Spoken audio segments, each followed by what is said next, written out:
For the 0 to 5 ages, we really want the little ones to showcase their stuff. But in the 6 and up, there are big girls now, so we want them to be more elegant and classy.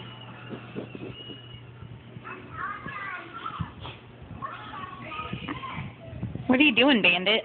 All right, next contestant, Miss Lola from Texas. What are you doing?